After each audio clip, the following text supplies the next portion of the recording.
Namaku Ida. Aku adalah seorang ibu rumah tangga yang memiliki dua orang anak. Anakku yang pertama bernama Dimas. Dia duduk di bangku kelas 2 SMP. Dan anak keduaku, Dewi, usianya 7 tahun, baru masuk SD. Pekan ini, aku dan suamiku berencana untuk pindah rumah ke rumah baru yang lebih luas. Rumah yang akan kami tempati berada di Kabupaten Bandung. Aku merasa cocok ketika berkunjung 6 bulan lalu ke perumahan ini. Waktu itu, progres pembangunannya baru 70%. Belum ada yang menghuni perumahan itu. Tetapi pembelinya sudah cukup banyak. Beberapa hari ini kami sudah mulai sibuk berkemas dan memasukkan barang-barang ke box untuk persiapan pindahan. Dan aku juga sudah menyiapkan kepindahan sekolah anak-anakku. Karena lokasi sekolah anak-anakku saat ini cukup jauh dengan rumah baru kami nanti. Hari kepindahan pun tiba. Aku dan suami menyewa sebuah mobil khusus pindahan. Setelah selesai berkemas, aku dan suamiku pun berangkat terakhir. Sesampainya di perumahan yang akan kami tempati, tampak beberapa rumah sudah terisi. Aku lega, karena itu artinya aku tidak akan merasa sepi karena sudah ada tetangga. Siang itu, aku dan suamiku sibuk berbenah di rumah baru kami. Tak terasa, waktu sudah menunjukkan pukul 4 sore. Itu artinya sebentar lagi anak-anak kami bubar sekolah. Suamiku pun bersiap pergi untuk menjemput anak-anak. Ah, papa pergi dulu ya, mau jemput anak-anak. Mungkin pulangnya setelah maghrib, karena jam segini sedang macet-macetnya. Ya, Pak, hati-hati di jalan ya. Aku mengantar suamiku ke depan. Setelah suamiku pergi, aku pun mengambil sapu dan menyapu di halaman rumahku. Kemudian di rumah depan, aku lihat ada seorang kakek dengan baju serba hitam duduk di depan teras dan memandangku. Mungkin kakek itu yang menghuni rumah depan. Aku tersenyum dan menganggukkan kepala pada kakek itu. Tapi kakek itu hanya diam, lalu masuk ke dalam rumahnya. Aku melanjutkan menyapu, sampai kemudian ada seorang wanita muda menyapaku dari rumah samping.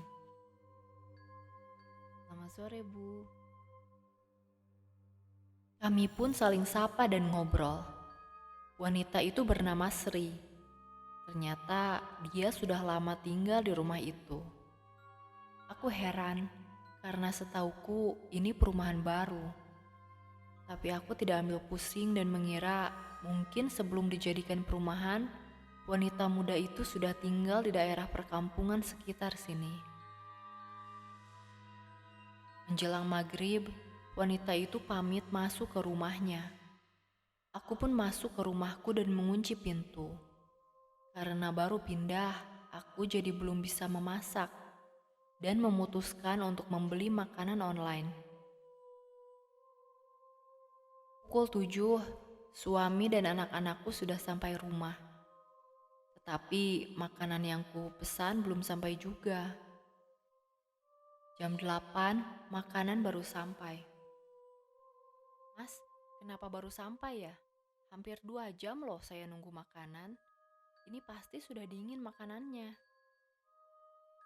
Aku protes pada kurir makanan itu. Maaf bu, tadi saya sudah keliling-keliling, tapi saya nyasar. Maps udah nunjukin alamat ini, tapi sepanjang jalan cuma kelihatan pohon-pohon saja. Saya sudah melewati rumah ibu beberapa kali, tapi tetap gelap bu, tidak ada rumah. Jadi saya minta bantuan Pak Satpam di depan untuk nganter. Jadi saya bisa sampai di sini bu. Aku melihat pengantar makanan itu, sedikit kesal karena aku menganggap itu hanya alasannya saja. Malam itu selesai makan malam, Anak-anak langsung ke kamar atas, ke kamar mereka masing-masing. Aku dan suami ngobrol di ruang tengah. Ah, masih sepi ya di blok kita. Sepertinya kita orang pertama yang tinggal di sini. Maksud papa gimana? Bukannya rumah samping dan depan sudah pada ngisi ya, Pak? Mana ada mah yang isi itu blok paling depan. Di sana lampunya sudah pada terang. Yang kosong hanya satu dua.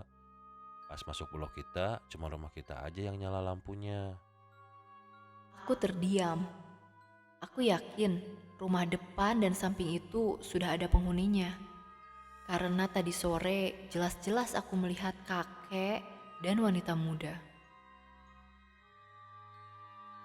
Malam itu kami pun tidur lebih awal karena lelah setelah seharian mengurus kepindahan.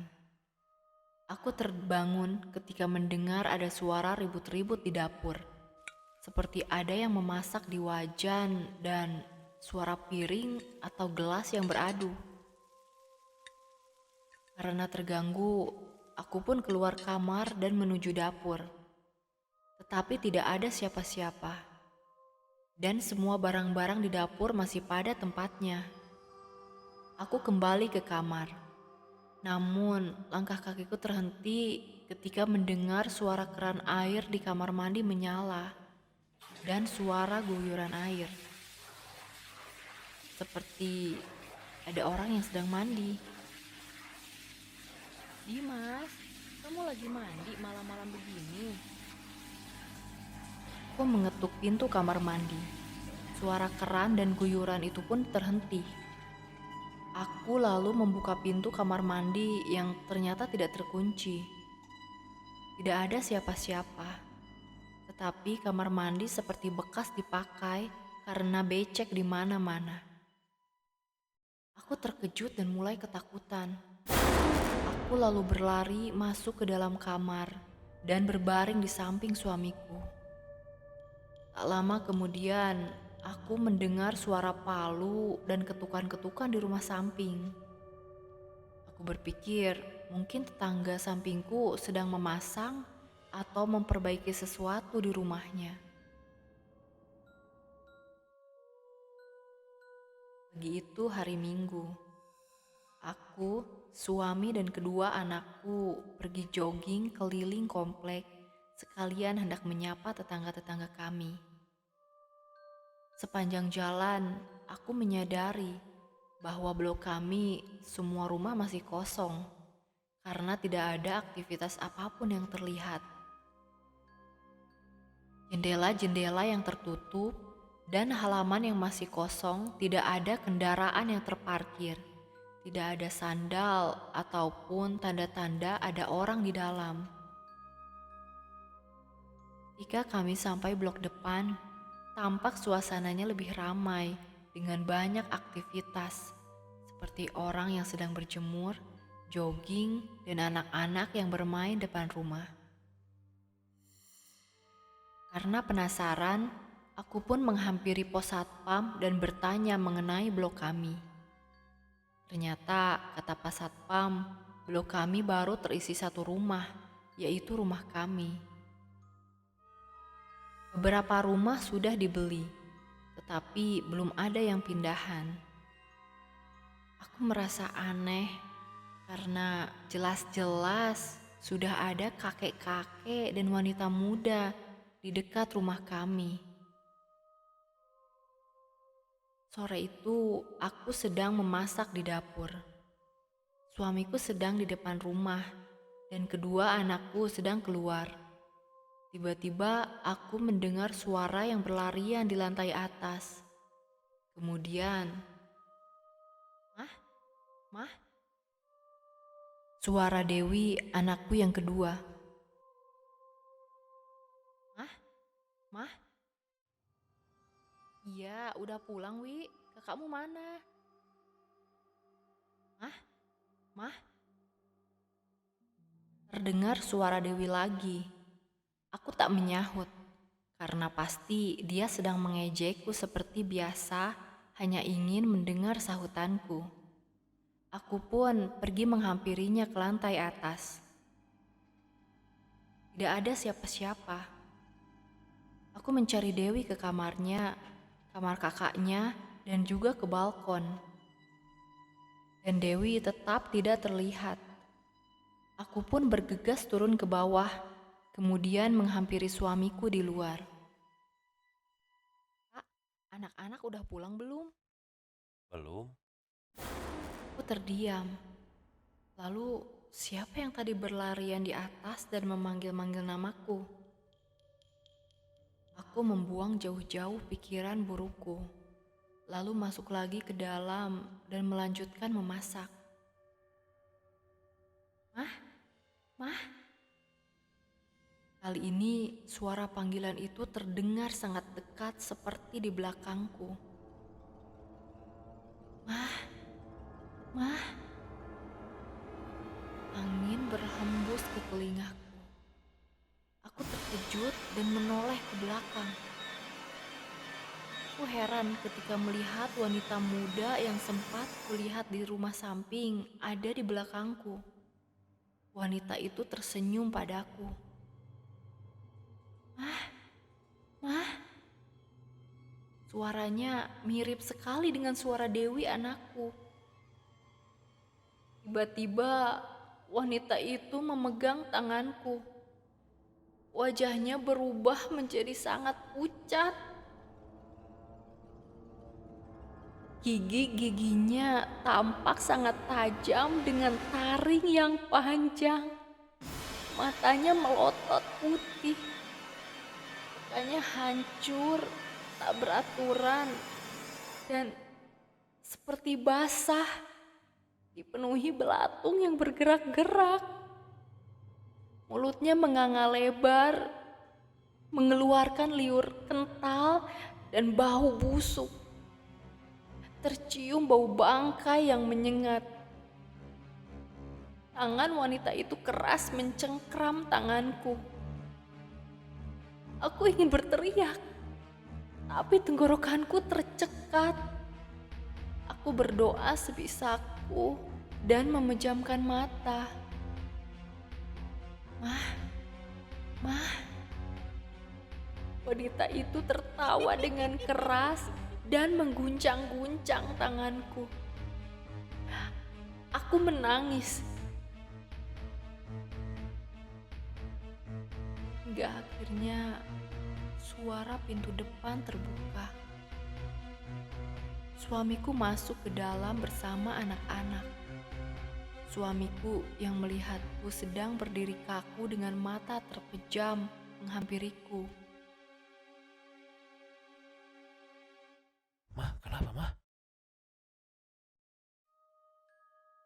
Aku membuka mata dan terjatuh karena lemas ketakutan. Aku lalu menangis dan memeluk suamiku. Suamiku menenangkanku dan membawaku ke ruang tengah.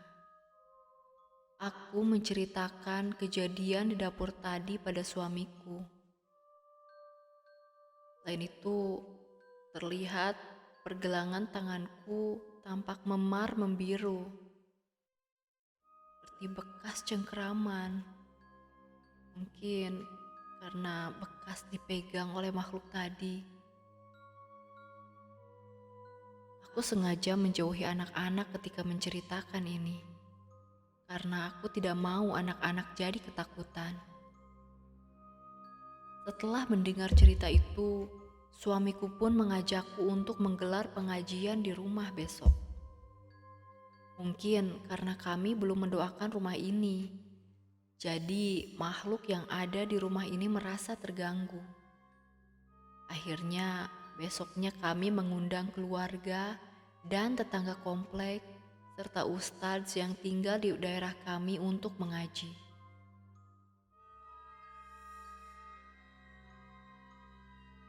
Pak Ustadz berpesan agar kami selalu meminta perlindungan Allah, tidak meninggalkan sholat dan membaca Quran.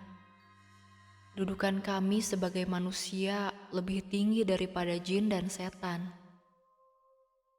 Setelah selesai acara pengajian, kami pun ngobrol dengan tetangga-tetangga blok yang hadir di depan. Katanya mereka pun sudah terbiasa mendapat gangguan. suara yang memanggil, ribut-ribut di dapur, serta suara mandi di malam hari. Dan mengenai kakek di depan rumah, ada cerita bahwa kakek itu adalah jin penjaga daerah itu. Sosok kakek itu tidak pernah mengganggu warga. Yang selalu mengganggu adalah wanita berwajah hancur yang selalu meniru suara kami. Dulu, perumahan ini adalah kebun yang sangat luas dan menjadi tempat pembuangan sampah. Menurut kabar, juga menjadi tempat pembuangan makhluk-makhluk gaib juga. Setelah dijadikan perumahan, banyak kejadian-kejadian aneh yang terjadi karena makhluk itu merasa terganggu. Sekarang kami terbiasa mendapat gangguan-gangguan itu. Mungkin itu cara perkenalan makhluk-makhluk tak kasat mata pada kami, penghuni perumahan baru. Beberapa tetangga yang tidak kuat memilih untuk pindah rumah. Tapi kami tetap bertahan di sini. Untungnya gangguan yang kami dapatkan sekarang hanya berupa suara-suara saja, bukan penampakan menyeramkan itu lagi.